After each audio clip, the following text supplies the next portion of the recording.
Yes, my name is Scout Rose, and the name of my company is TransGuy Supply. I'm the And president and the founder, but as it's a small business, basically means I wear a lot of different hats. I'm responsible for the vast majority of the daily operations. So customer support emails, coordinating with the warehouse that we work with that ships our orders, inventory. I built the website. I blog. I wear a lot of different hats. So yeah, cool. And can you tell me about your background? Like, where did you grow up or where have you lived?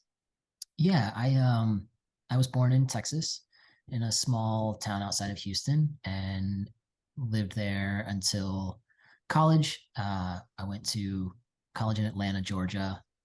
Stuck around for a little bit afterwards, and from Atlanta, moved to New York. I was in New York, in Brooklyn mostly, for 18 years, and just moved to Philadelphia last November. Oh, cool. Yeah, I'm from like right outside of Philly. Mm, So yeah. cool. I spent like 18 years there. So Whereabouts? exit 3, Washington Okay. Township. All right. Yeah. Cool. I'm trying to get my sister to move to Haddonfield. Oh, yeah. It's Yeah. super cute. It's really accessible to Philly. Good Yeah. schools. She has young children and Yeah. seems like somewhat affordable housing. Right. Yeah. Cool. And then tell me about your educational background. So I have a bachelor's degree in philosophy. Um, Other than that, I've taken a handful of classes, continuing like education type classes. It's been a long time. So um, I've taken some Photoshop classes, InDesign, Illustrator.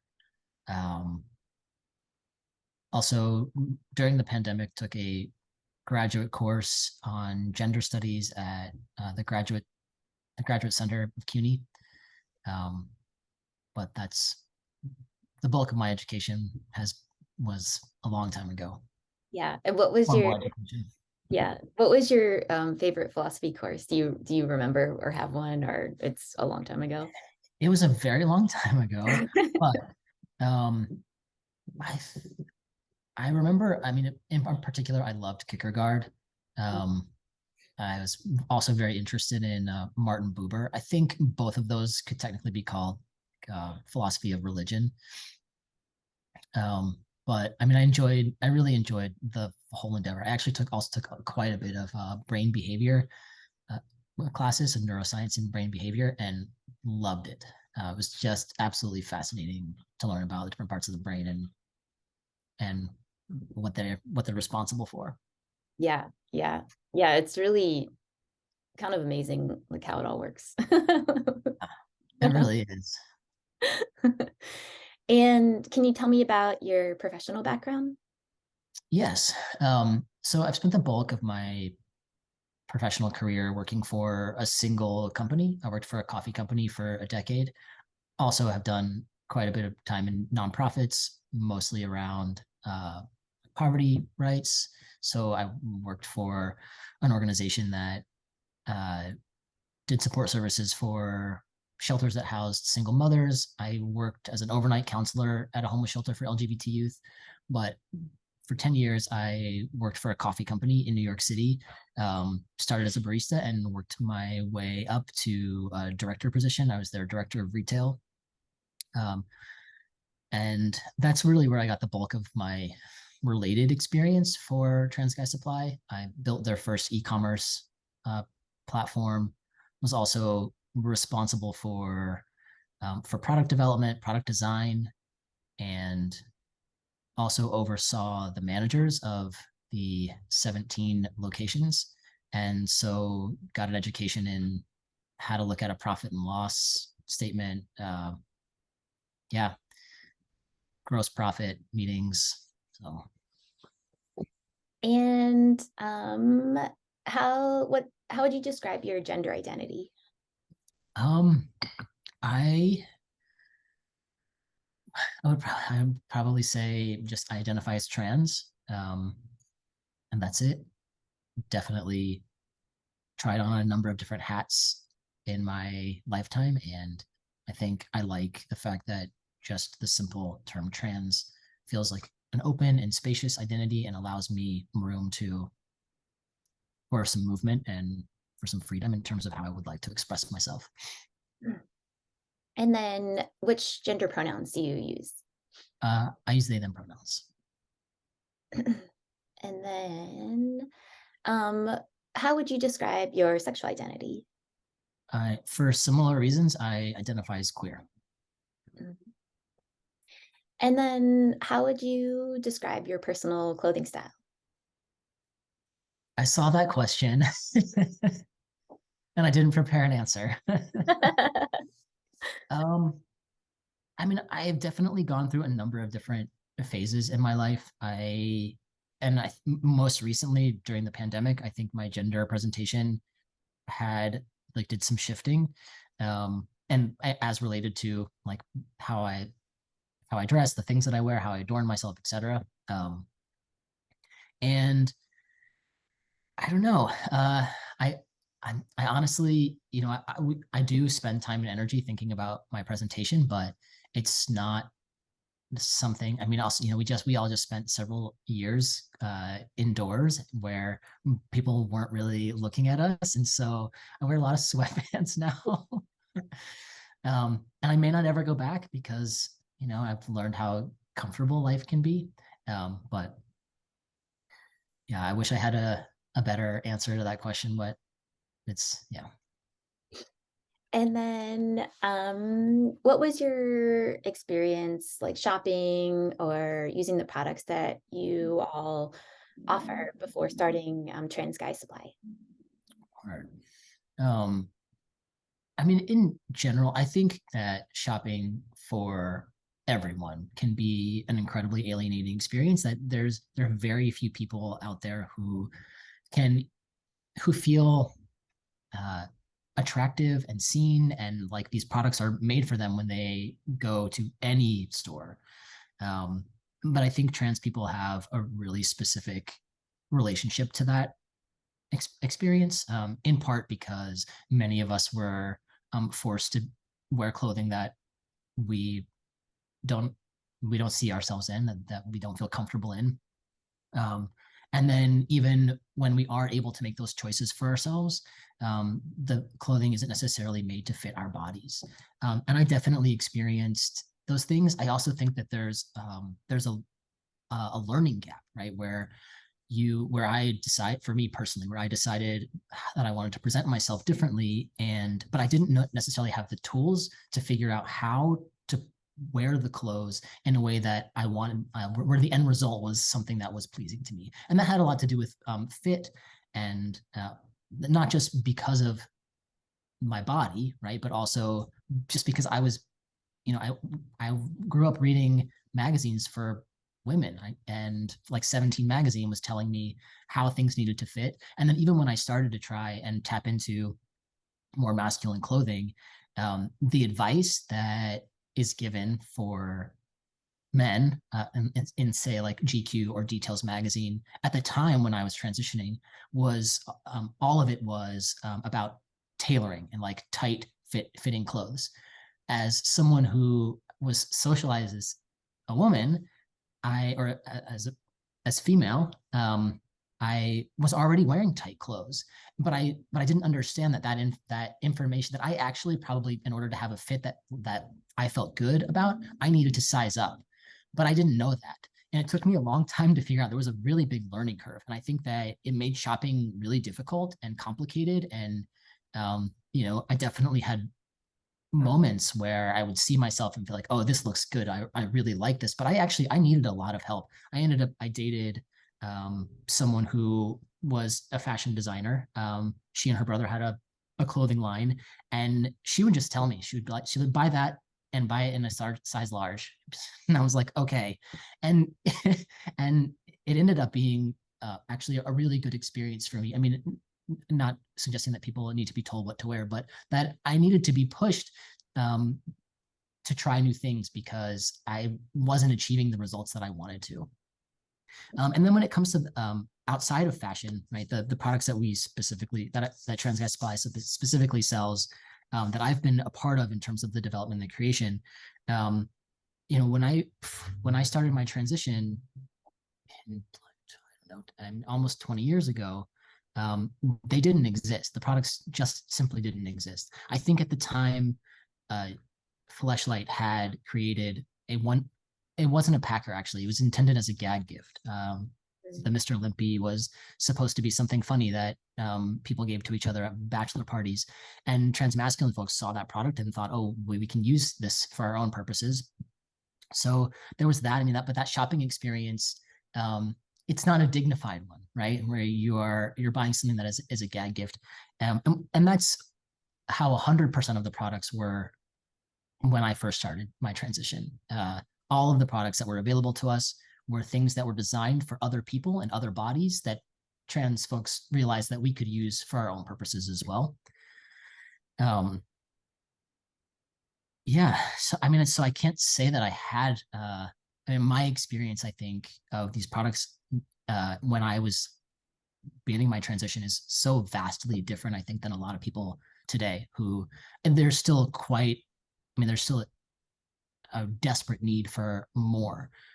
But there are many now, right? There's not just one packer gag gift. There are many packers. There are packers that are made by trans people for trans people. They come in a wide variety of colors and shapes and prices and quality. And so there's an element of choice in that experience for folks these days. And how did the idea for TransGuy Supply come about? Um, I mean, the idea for TransGuy Supply really came out of that specific need, right? That even so, I launched TransGuy Supply in 2018, but the idea for it started marinating in 2017, and so even though in the timeline that from when I started transitioning 20 years ago to 2018, there were a few more options. I mean, the curve has it's really exploded in the last couple of years, and I think TransGuy Supply has been a part of that explosion. But when I was doing some research in terms of what was available for the community, I was just completely shocked how little progress had been made, how few options there were. It just seemed like that for a lot of the things that folks wanted or wanted access to, they were a part of another, usually part of a larger, I mean, often sex toy company, and they were a sort of a side project. That it was an annexed sort of like retail corridor, kind of like the health food section at like a major grocery store, where there's like this tiny little aisle where you can get gluten-free items. And it, a lot of times these products are available on sites that are specifically catering towards queer women, which can be a really invalidating experience for transmasculine folks or for people who identify as men. And so it was very clear to me that there was the need. And then I think, I had been, so in addition to my work in coffee, I had, through my lifetime since coming out, I have been engaged in trans community in various ways, shapes, and forms, and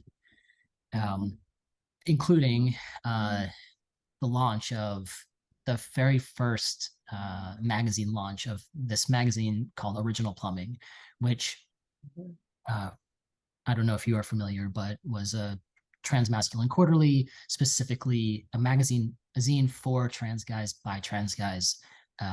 And I found out that this magazine was in production or was about to launch essentially. And I reached out to the two people who were behind it and asked, at the time I was managing a bar, and I asked if they wanted to have a launch party at the bar. I think it was on a Thursday night. It wasn't even on a Friday or Saturday. We put the word out on Facebook and invited, lots of people. I think it got picked up in a Time Out magazine, and the the response was just mind blowing. I think over 400 people showed up, and well beyond the capacity of the bar. There were tons of people outside. Um, I'd never seen so many trans people in a single space. And I think that was so that seed was planted a long time ago, but that was the particular seed where I realized just how big the community is. So putting those pieces together, right, seeing the need and seeing how big the community is, I think I had a hunch that the community was large enough to be able to have a business that specifically catered to the community and for the community to be able to support that. So for it to be a sustainable business model, and having worked at this coffee company, having developed an e-commerce website before, I had some of the skill set necessary in order to make it happen, and so started plugging away, and TransGuy Supply was born. And can you tell me about the significance of the name of the company, or like why? Sure. Mm-hmm. I mean, really, I liked the ring of it. I mean, I like the way that it subtly rhymes. I think I like the fact that guy feels more expansive than man. Um, at the same time, I came up with the name before I launched the business and before I really was tapped into sort of identities and like I was tapped into the community, but not, I mean, I'm so much more tapped in now. I've learned so much by being connected to so many trans people. But I don't know if I would have named it TransGuy Supply had I had this knowledge in advance. I mean, it's complicated because um, I mean, very people do identify as F to M, but it's not a huge percentage of the trans masculine population, I would say. However, that is by far the term that people are using the most to find what they need. So if, for example, if you are searching for a binder and you type in binder, you're going to get, if you go into Google and you type in binder because you want to buy a binder, you're going to get office supplies. Right? Yeah. So, so the next step people generally would be F. The next like phrase that people would type in is F to M binder, not trans binder. And the difference is, I mean, we're talking like 10, 20, 30 times more people are using those terms to find what they need. But it's a little bit complicated, right? So you're using an identity that actually people choose. I don't think I would have chosen F to M anything. However, it's like we have to use that in a number of our product descriptions, et cetera, because otherwise people won't be able to find us. They won't be able to find the things that they're looking for. I don't know. I don't know what I would name it today if I had the choice, but that's how TransGuy Supply came about. It was just, it sounded cute and it was instructive. We sell things for trans masculine people, and so that's what it is. Yeah. And so the idea you said began around 2017, and then you like became a business in 2018. Is that right? Yeah. Did I get that right? Officially launched March of 2018. March, okay. And can you tell me about the business model? Sure. E-commerce business model, pretty straightforward online retail experience. Yeah. And then what types of products do you offer, and kind of like what's your price point? We offer almost anything that a transmasculine person might, and most of it is functional items, but it's almost anything that a transmasculine person might want to feel more comfortable in their bodies. So it ranges from binders, packers, stand-up devices, apparel,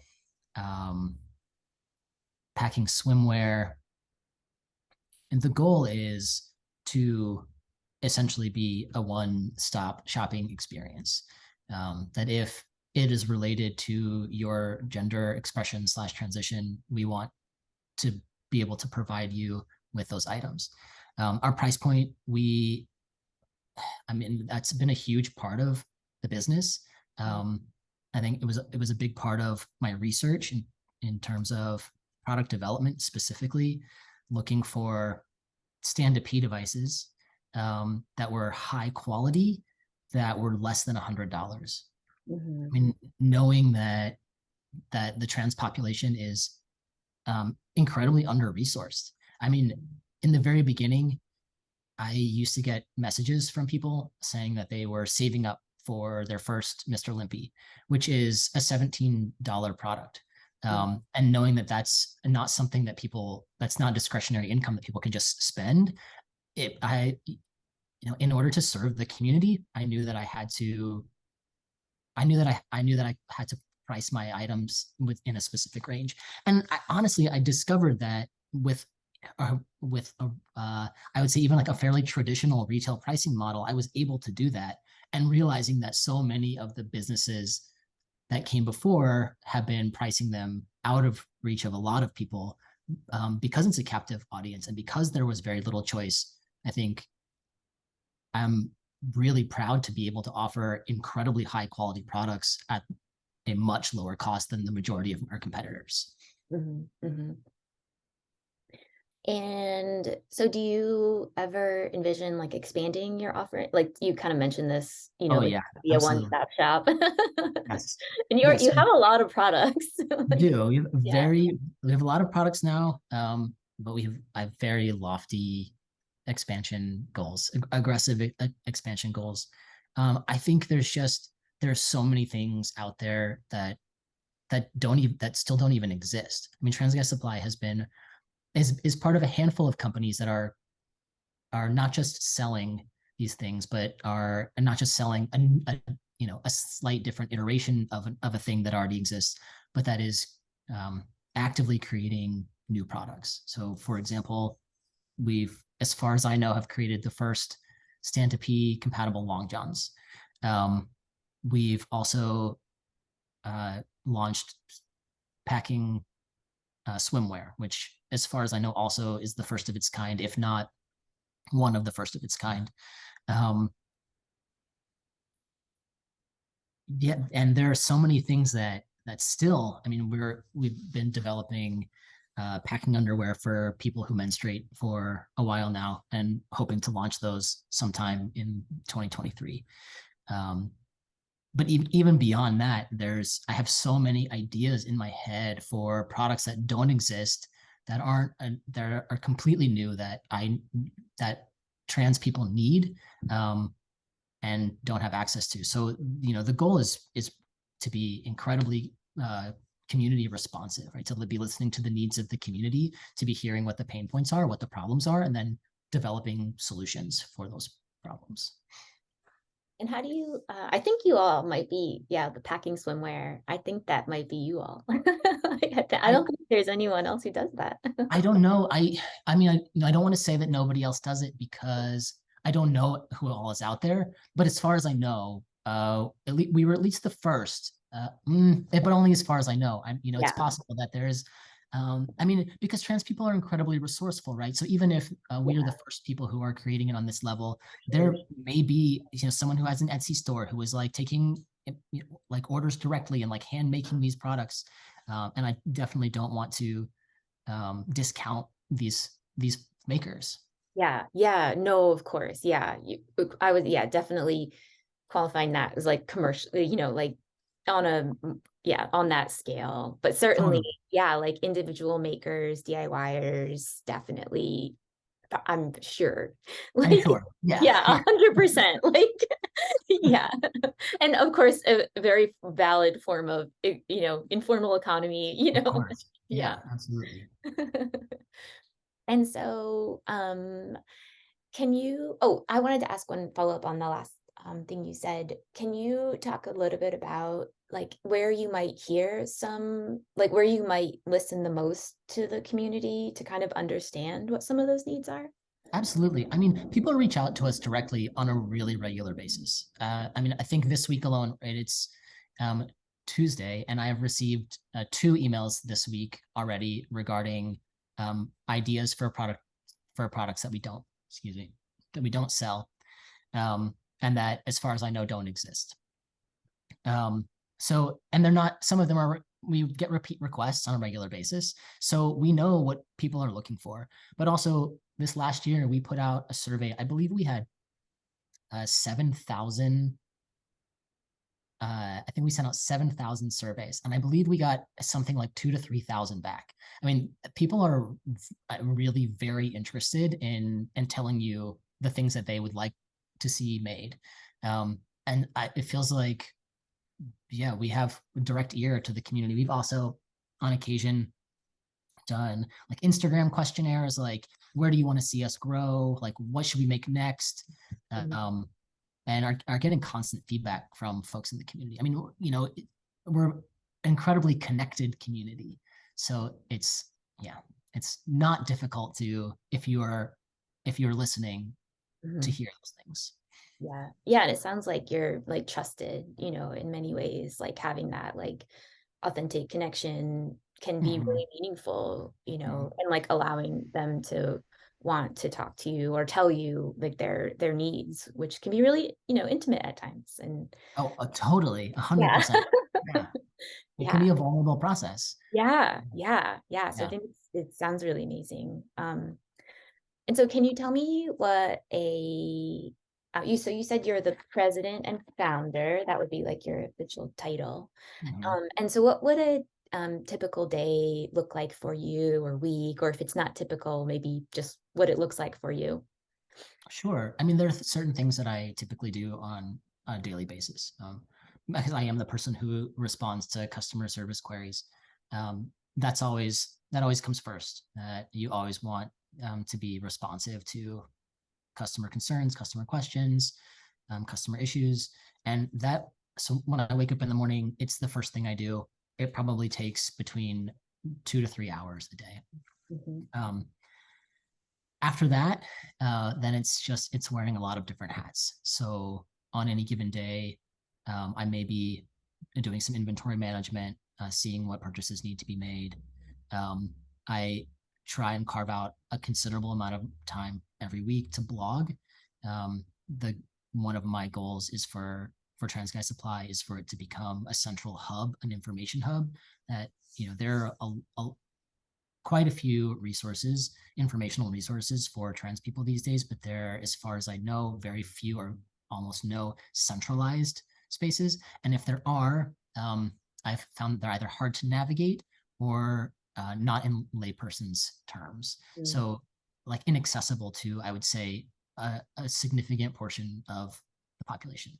Um, so I blog, which is a time consuming process, but it's one of the things that it like fulfills me most. I really enjoy the research process. I enjoy the writing process, and I love being able to create those resources for the community.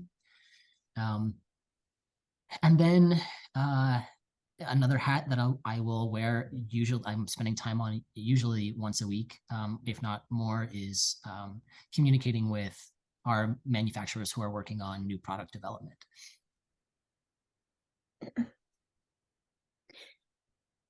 awesome, thanks.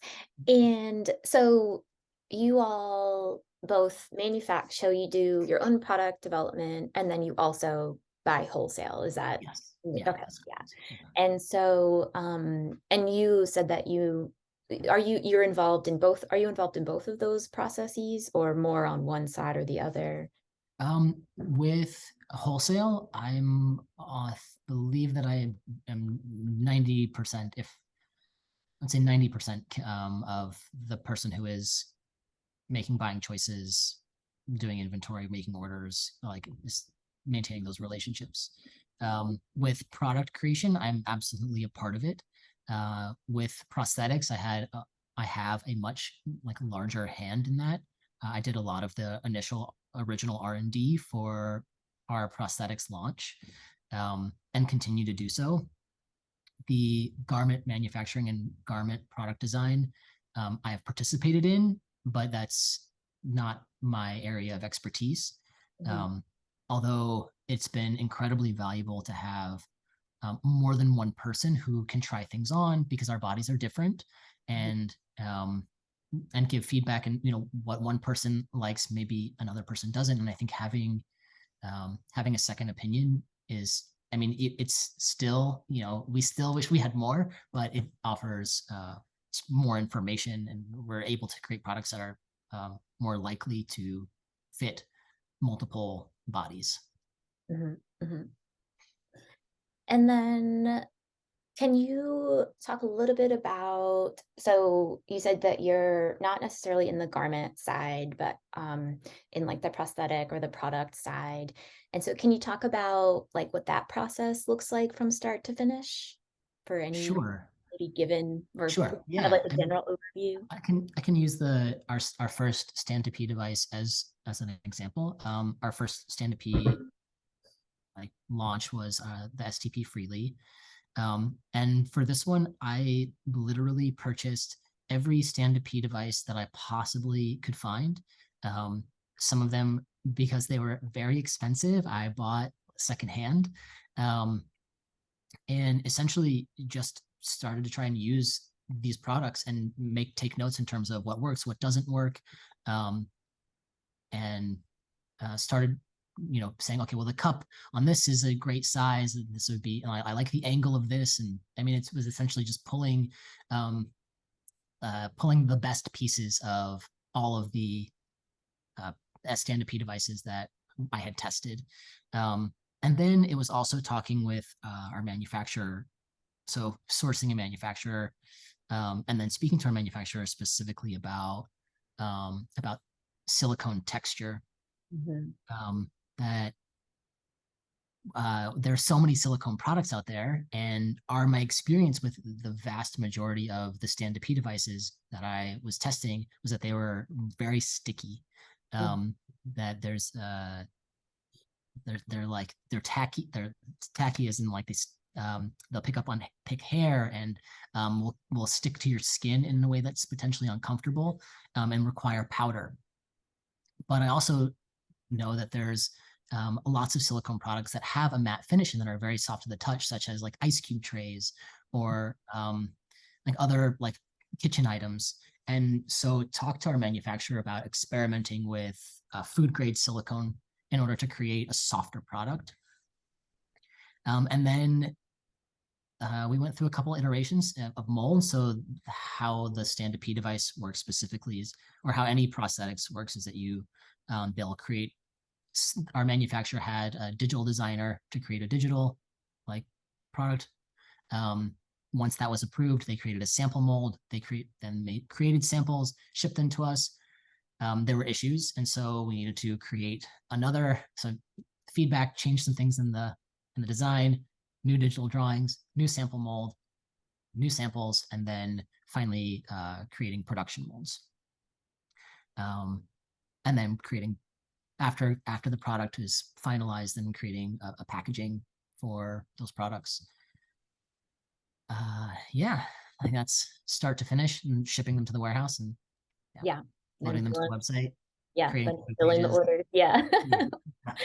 And so now, so yeah, so sometimes there might be like a lot of samples back and forth. So now Yes. as you've grown, have you been able to kind of reduce some of those samples back and forth, or it's still it's like the golden question. No, I mean, um, I think if you are just going to make a carbon copy of somebody else's product, then that is a really relatively straightforward and simple process. It's, I would say, ethically questionable, but because we are creating products that are original designs, um, that especially every time we create a new product or a new category, it's almost always going to take at least 2 to 3 iterations. It can be an incredibly expensive process. I mean, a sample mold is not inexpensive, and a production mold is even less expensive. Mhm. And then minimum order quantities are not small. I mean, it's, I would say, almost each time we create a new product, the cost can be akin to purchasing a vehicle and purchasing a car. Mhm. Um, and when we have priced our products, we don't generally include our R&D costs in that pricing model, just with the expectation that eventually that will be paid off. Um, because we have always wanted to keep our prices within a certain range and affordable and accessible to the vast majority of the people in our community. But no, I mean, it's, we definitely, we learn. Um, we we don't tend to make the same mistake twice, but we make new mistakes all the time. Mhm. And can you, so now I'm just shifting a little bit to like some of the stuff that you might buy wholesale. So how do you decide, which vendors to work with, or, what you might want to purchase on that side that you might not want to manufacture yourself? I think that, I mean, we started the business doing only wholesale, Mhm. and that process was more akin to curation than anything else. Mhm. Testing products, seeing what we liked, making sure that we had a range of products that were, in terms of like price point and also quality. Creating a budget option always for, or having always having a budget option, and then potentially also having a higher end option. Um, I mean, the companies that we've worked with, we have really tried to focus on trans and queer owned companies. That it hasn't always been possible, but um, our longest relationships and our happiest relationships are with other trans and queer makers. So New York Toy Collective, for example, Mhm. has been a great partner for us. Number One Laboratories, phenomenal partner. Um, Jockmail actually was queer owned as well. And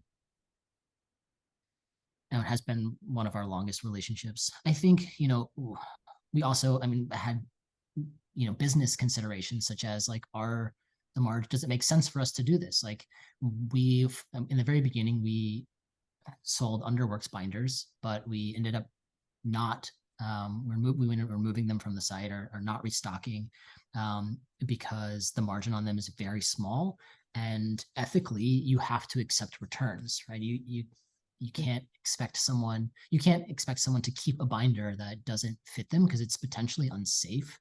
And so if someone, and people don't always measure, so someone can say, oh, I'm a medium normally, so I'm going to buy this medium binder. They purchase the binder, like, hey, I got the wrong size.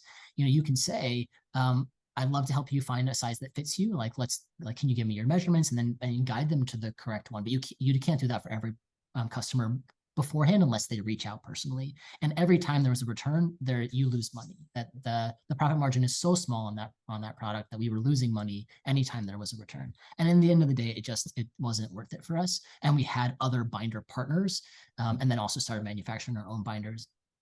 So there are ethical considerations, and then also there financial ones for the health of the business, for the health and longevity of the business. Mhm. Mhm. And then, oh, do you have any example products with you that you could share, or? No, Okay. yeah. I need to turn on my view, because I turned it off. Okay. So this is the STP Freely. It's um, this model actually isn't out yet. It's our new painted model. So the originals are a single color, but we've now found a manufacturing partner who can do color, and there's much more detail in this. I don't know if it's showing well on camera, but they're they're beautiful. They feel fantastic. They're very soft, like our original ones, and I think that they'll offer a little bit more of a, um, like, affirming experience for customers who are looking specifically for, when they want to look down, they want to feel like that's theirs. And also, it's potentially a safety issue.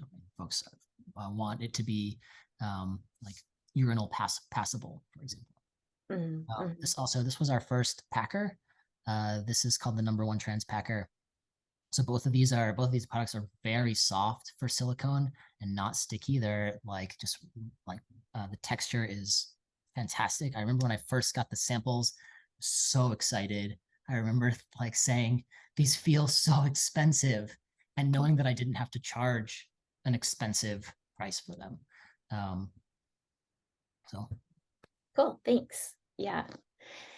And then, do you all ever look at, and this might not be specific to your end, but looking trends or thinking about what's, popular, maybe an aesthetic or Uh, I mean, yes, of course. I mean, definitely on the garment design side, Mm, which um, I'm also a part of, but not the main driver. And but even with prosthetics and packing, I think that there are trends. Even if it's just, I mean, for example, uh, though I'm not in the specific design process, um, we've talked quite a bit about creating products for like post-operative products for folks who have had bottom surgery, which is, I wouldn't necessarily say it's a trend, but it's the percentage of the population or the size of the population at least of trans masculine folks who are pursuing bottom surgery is much much larger. So in a sense, yes, but to a lesser degree than, I mean, a lot of the items that we sell are functional items. mhm, Even the underwear is, the underwear and the binders, et cetera, they're intended to be functional. That said, we always want things to feel, good and to look good and to look fashionable. The colors that we choose, um, just the general aesthetics. We want someone, to feel like, I think that for a long time, the things that were available, um, aesthetically were very limited, or they looked like functional items. Like, I don't want to say they looked like adult diapers, but like it looked like someone was just designing something that was specifically for a function with no regard to aesthetic. And we really wanted to change that mhm, or offer something different. And there are other people out there who are offering similar products with a different aesthetic, that appeals to a different style, for example. There are other packing underwear companies that create beautiful packing underwear that look very different from the ones that TransGuy Supply manufactures, but also, offering choice for people. So there are, um, you don't have to, you know, being trans doesn't look one way, and there should be options for, folks who want to wear something that looks fabulous, or someone who wants to wear something that looks, athletic, etc. And do you have any celebrities or style icons or artists that you all are inspired by at TransGuy Supply or Oh, that's not a question for me. okay. No. And then how do your customers find out about your company and they mostly purchase online, but how do they find out about you all? I mean, the vast majority is through Google search. I would say something like, I mean, originally we found customers through Instagram. That when we first launched, we started finding our audience using influencer marketing. Mhm. Um, but since then, uh, the the website has far eclipsed, in terms of traffic. Like 80% of our 80% minimum of our traffic is coming through Google search. I mean, some people are searching specifically for the brand, so that may be someone who has found our website through social media or, um, a word of mouth, for example, or they've found our site through an informational blog post and have returned specifically to purchase something later. It's impossible to track at that point, but it's, yeah, the majority of it is through Google search these days. Mhm. And then how would you describe your customer base? Um, it's a really, I mean, when we put out our survey this last year, um, it's a, I mean, a very wide age range. I think when we first launched, it was the our audience, well, Instagram was telling us that our primary audience was 18 to 24-year-olds. I think it has expanded quite a bit since then. And I think actually, there a little bit of an older population is, more interested in our products these days. I mean, both populations have grown. We also still get quite a bit of business from 18 to 24-year-olds, but it's fairly diverse. I would say, trans people. So, um, there are also, I mean, one of the really startling things on the survey, it wasn't that startling, but it was still eye-opening.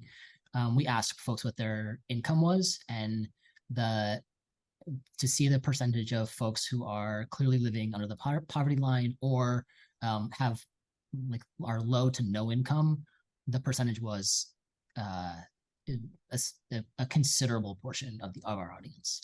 Mhm, mhm.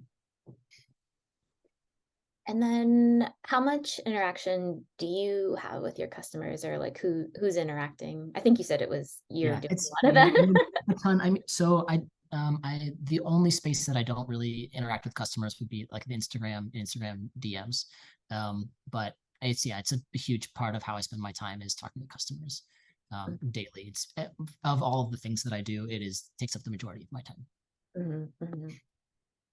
And how is so how do you all interact with social media? Is that like important to your business?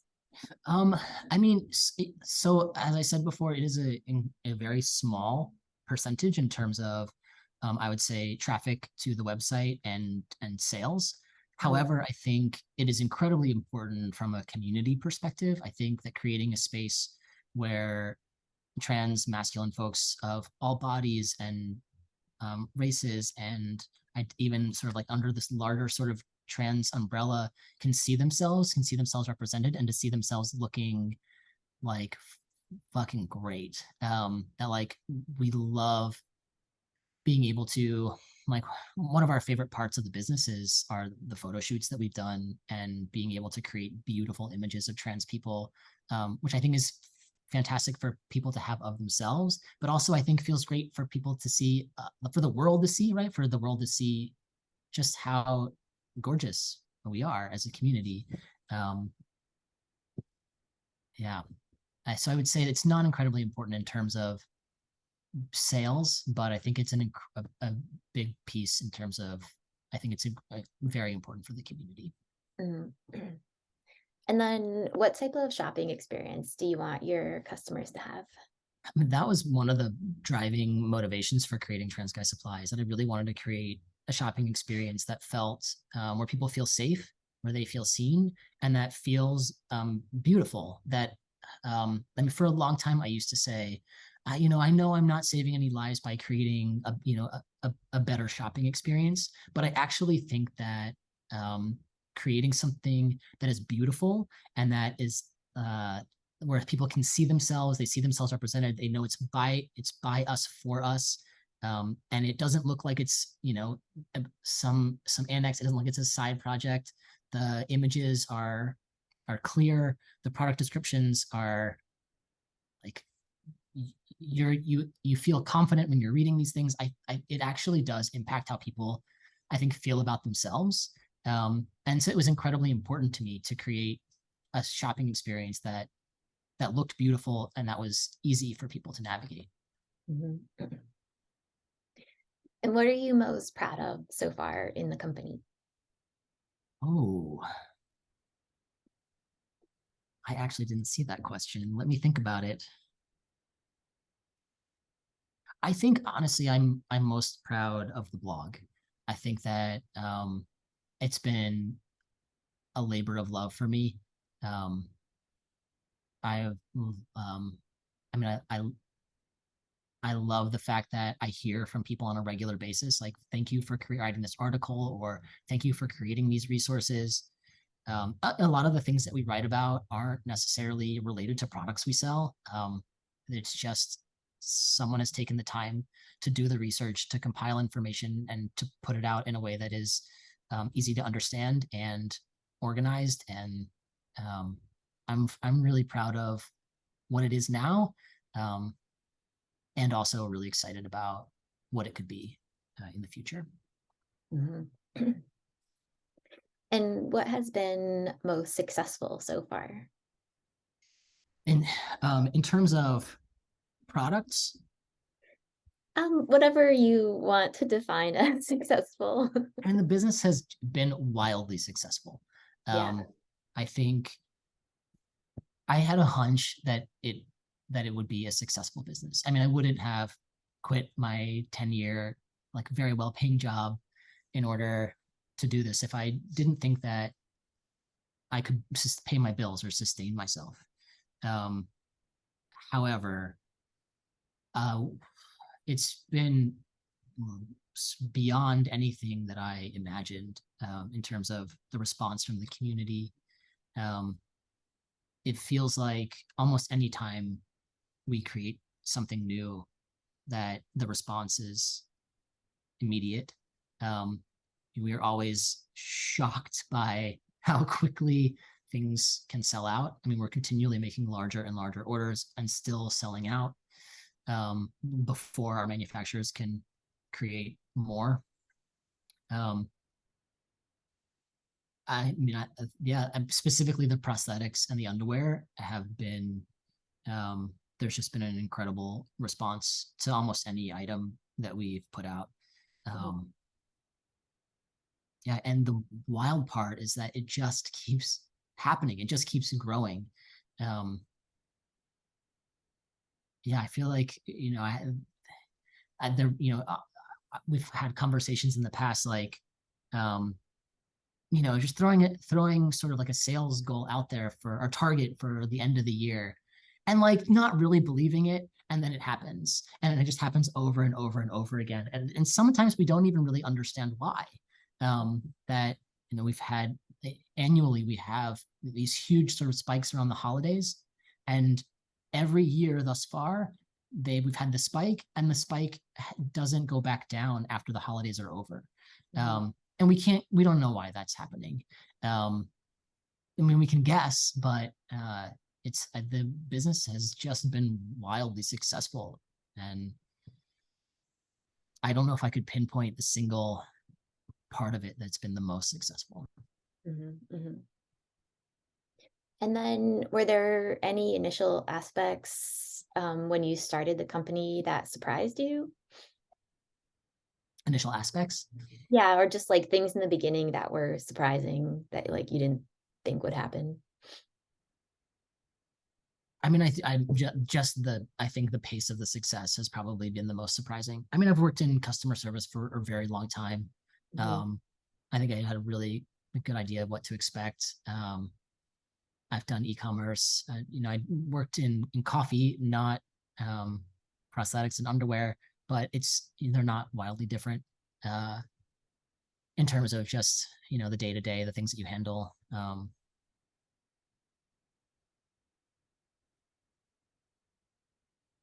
Yeah, I mean, the pandemic was obviously a surprise. Yes. Yeah. I was not expecting that. Now we're all in our sweatpants. That's great. I mean, it wasn't great, sorry, I didn't mean that, but like now we're all comfortable in sweatpants. Yeah, the pandemic, I mean, definitely, the pandemic was I mean, we spent almost half of our lifespan as a company during the pandemic. And there were tons of challenges that I had not anticipated. Everything from, shipping costs were all of a sudden astronomical. There were, product shortages, uh, just logistical issues that I didn't anticipate, right? That we had been, I had been packaging up orders in the basement of my old apartment and then taking them to the post office, and suddenly going to the post office didn't feel safe. Um, it was there are definitely a ton of hurdles in that process. But I think that managing those have made us a flexible business, and we're certainly able to problem solve. And we're not out of the woods. And I think that the possibility that something similar could come along in the future is obviously there. Yeah, that was probably the biggest surprise. And you just mentioned a couple of, struggles like the pandemic, obviously is a large one. Anything else that you'd share about like struggles with the business thus far? Anything else that's like might be noteworthy? Sure. I mean, I think that for anyone who wants to launch their own business, that having fortitude is really important. I mean, I think that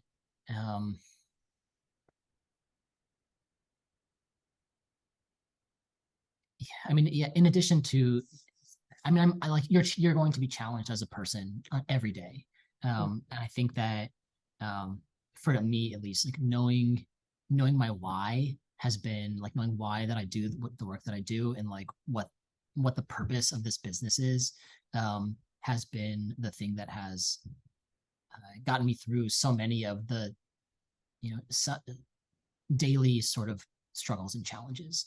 Um,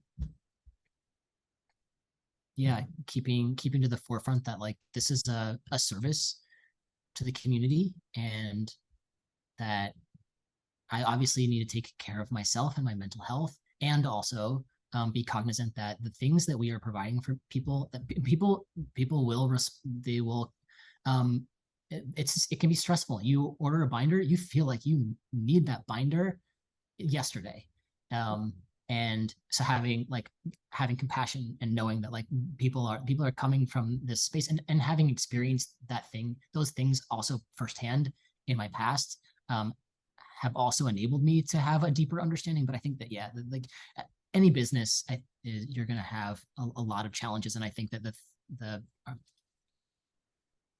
apart from logistical challenges and cash flow challenges, communication challenges. Our manufacturing partner, one of our manufacturing partners is in China, for example, and we often have difficulties just articulating the things that each of us need and are asking for. Those things feel very manageable. It's the sort of emotional stresses um, of launching your own business, wearing so many different hats, having to be flexible. It's really stretched me as a person, but I think has been instrumental in like my personal growth. Mm-hmm, mm-hmm. Was that a good answer? That was beautiful. I was like, gosh, great. I was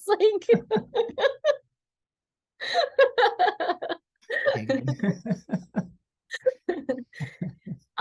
And then what types of feedback do you and you kind of mentioned this a little bit already, but what kinds of feedback do you get about the products from folks both like within, not to draw hard boundaries between like within and outside the trans community, but just kind of like from all different kinds of folks, like what kinds of feedback do you get? I mean, I think blessedly we have escaped notice of folks who don't think that trans people deserve to exist. I don't know if that will. It will actually. That's not true. We did get a Breitbart mention like two holiday seasons ago, but for the most part, um, we haven't received a lot of negative feedback from folks outside of the trans community. And I have lots of friends who are cis and who are not trans, and I think people are interested and supportive on the whole. And then from trans people, from folks within the community, I mean, we obviously get feedback in terms of like this could be improved upon, and like I would love for this thing to be offered in this way. And we love that kind of feedback because, like I said, like we want to be, we want our goals and our direction to be informed by the community that we serve and that we are part of. And also the by and large, and we get so much feedback from people.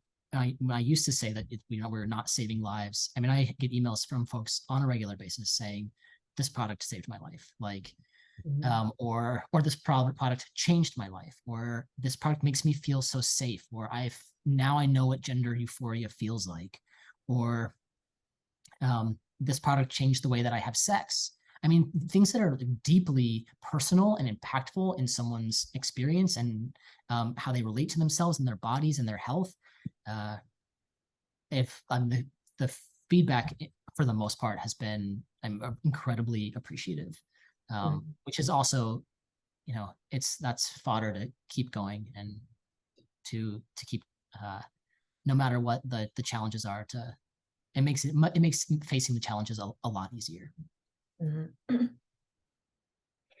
And can you tell me about the imagery you use to promote your products and the type of people you feature? And you kind of mentioned this before, but anything else to add on that about like the imagery that you all intentionally choose? Totally.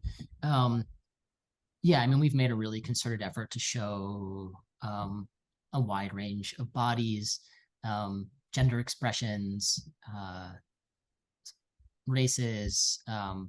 We want, we know that like uh, a lot of, say, like the most famous transmasculine people are white, maybe like fitness stars, and we really wanted to make sure that we were creating something where the full sort of spectrum, the full spectrum of our community felt seen. Um,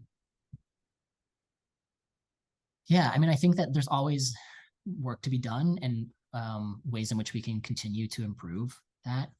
I mean, there was absolutely a pandemic challenge, and where we we had the imagery we had, or we had imagery that was submitted by customers only. Like we weren't in a space where it felt safe to do in-person photo shoots, and so it was really whoever was reaching out to us or had the capacity to create images to send to us, which is not necessarily representative of the sort of full community. But I mean, that's been really important for us. And also, I mean, we've talked, like, for example, one of our agreements um, is that, like, we are not a fitness company. Like, we have really refrained from uh, anything related to like workout programs before your chest surgery, or even talking about like anything related to dieting or gym. Like that's not the space that we want to occupy. Mhm. um, we believe that, like, we believe in health in all sizes. We are pro sex worker. We are um, uh, like anti-racist. We are like trans feminist. We've really tried to use those values, and in the way in which we represent the company through the images and the people that we feature. Mhm. Mhm. And this wasn't on, I have this question. Do you all ever do like pop-up shops or anything like that? I didn't put that on the list, but I was just kind of, Yeah, as I'm in like advertising and imagery, I was just kind of wondering that. totally. We've done a couple of in-person events. For the most part, I mean, we haven't done. That's not true. We showed at Brooklyn at New York Fashion Week Oh. last, not Mhm. the not for the one that just happened in March, or February, but uh, fall winter, Mhm. September. And we had a small pop-up shop at the event. So it's a this runway show put on by Dapper Q. If folks are familiar, it's the largest queer runway show in the world, and we were really honored to be a part of that, and had a tiny little pop-up shop. Before that, we had done the Trans Wellness Conference a couple of times when it was happening in person. We had a booth there. We've talked about doing markets and other pop-up shops. We've also done a couple of Pride events. We've talked about doing more of those, going to Atlanta for Atlanta Pride, doing like San Francisco Pride. Um, but we're also just a very small company, and travel is a lot of resources. And then plus, like, shipping tons of product, not knowing what we'll actually sell. Um, I think that we've also discussed potentially opening a brick and mortar someday, but I don't think that's actually in the cards for us. Uh, yeah, we will potentially launch a wholesale program in 2023, in which case our products may be available at brick and mortars across the US. But um, I think we would probably continue to do small little pop-up shops, like, as they appeal to us and Mhm. as they make sense for us in terms of, like, travel and finances. Yeah, that's really exciting to like the whole like potential wholesale and having your stuff. That's It's like huge. very That's like exciting. a Yeah, really, yeah. really big deal. I mean, we've been getting wholesale requests almost since the beginning of the launch of our own products, like since we started manufacturing our own products. Mhm. But we just really haven't had the capacity, right? As I said before, we purchase something and we purchase what we think is a lot, and then they sell out very quickly.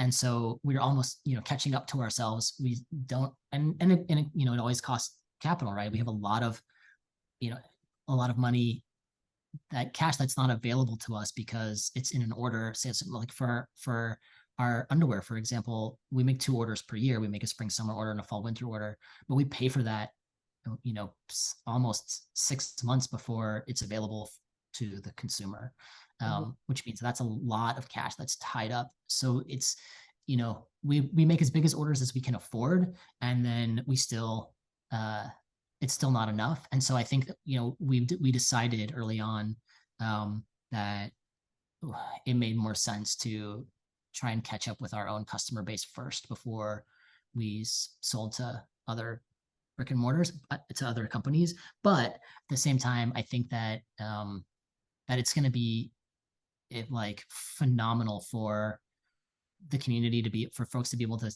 touch and to feel and to try on things before purchasing. Mhm. Um, yeah, I mean, I think, even the prosthetics that we sell, while they are significantly less expensive than, I would say, similar quality products, they're still not cheap. They're Yeah. $35 to $50 is not an insignificant sum of money for quite a few people, and they're not returnable, right? This thing is meant to touch your most intimate parts. When we ship them back to the warehouse, everything has to be inspected, to make sure that it hasn't been worn, and we won't ask the warehouse employees to inspect things that are meant to touch. It doesn't feel humane to ask someone to do that. Mhm.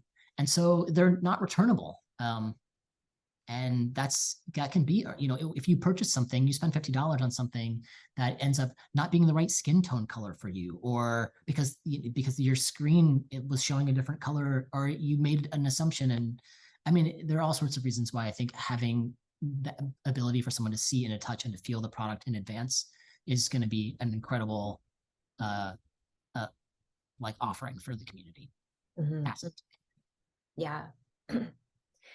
And then the next questions are about funding. And so how did you initially fund the business? Um, my pocket. Did you seek like investors or do No, I didn't. No, it was self-funded for a very long time. Since then, we have received several rounds of funding from, um, like uh, like Shopify loans and PayPal loans. So all private funding. Mhm, mhm. We've never done anything like, uh, what's it called, crowdsourced, Yeah, like Kickstarter, crowdsourcing. or like, yeah. Mhm, Um, mhm, but it has been an integral part of our business model, that we essentially are always borrowing money, so that we can grow. Yeah, mhm, mhm. And then but I'd say it took about 2 years to get there. yeah, yeah. And then how do you think about and consider sustainability and ethical business practices? Again, you mentioned a lot throughout the interview so far, but anything else to add on that topic? Yeah, I mean, I think that, um, moving forward, I would really like to explore, using more sustainable materials for art, for underwear creation, and for binders as well. Mhm. I've seen a couple of other companies experimenting, and I think that's absolutely the way to go. Um,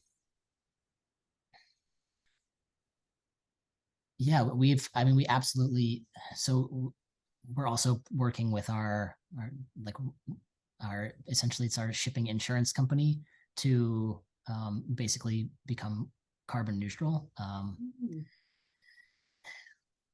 What else? I mean, I think also, just in terms of sustainability, it depends on exactly what you mean by sustainability, but I Yeah, think yeah, of course. looking, Slots. A lot of that we definitions and things. yeah, a lot of definitions. I mean, we've also, tried to build sustainability within our own business and our own work life. Um, so while we have grown very quickly, we've grown at a pace that we feel we can manage and still live good lives, so that we can do this work for the long haul. Um, we've also talked with our shipping partner. I believe they recently switched to uh, compostable. What are they Yeah. called? Like packaging, like boxes or something. Yeah. Yes. Well, the like plastic ones. Mm. Oh, yeah, yeah, yeah, yeah. The name, it's, I know what they're called. It's escaping my mind.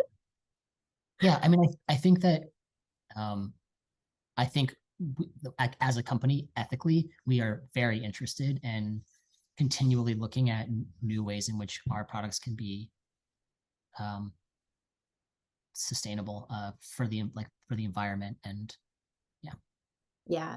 How do you all like learn about new ways of doing that? Like, do you like what are some like resources that you all try to like look for to think about? Because it's a lot, it's like shipping, it's just it's like materials, it's gosh, it's so there's so much to think Mhm. about. And I'm just wondering, yeah, like how do you like what's like one way or some of the ways that you all think about that or like learn about it, because there's so much Mhm. to learn.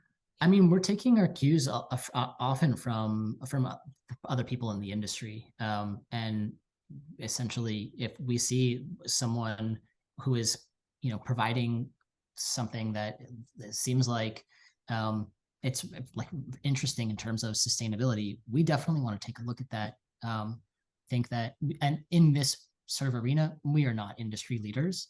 I don't think that is necessarily always going to be the case, but at this point, a lot of the ideas have come from other companies. Mhm. Our our shipping partner actually reached out to us and asked if we were interested, and we said of course. Um, and I was notified from our fulfillment warehouse that there was a possibility that they would be moving in this direction, and we always want to say yes to those things when they're presented to us. And I do think that in that moving forward in our future, we would very much like to be industry leaders, but at this point, we are not. Mhm. Mhm. And then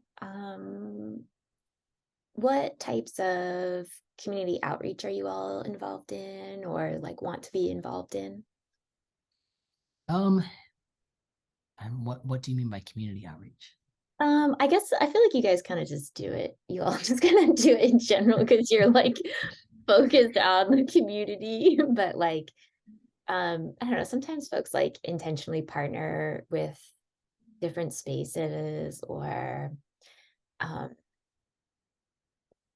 those kinds of like I guess like partnering with like community resources or Mhm. things like that. I feel like Totally. you all are like you mentioned earlier that I wrote it down. You wanted to be the hub, like a central information hub. And so I think in some ways you're already like embodying that idea or like moving towards that idea, like through Mhm. I mean, the written blog in many ways is like outreach, you're like taking time to do Yeah, that. totally. Yeah. And we get very, I mean, I would say upwards of 10 requests per week from organizations that are serving population that we also serve, nonprofits primarily, also, or mutual aid organizations, universities, hospitals.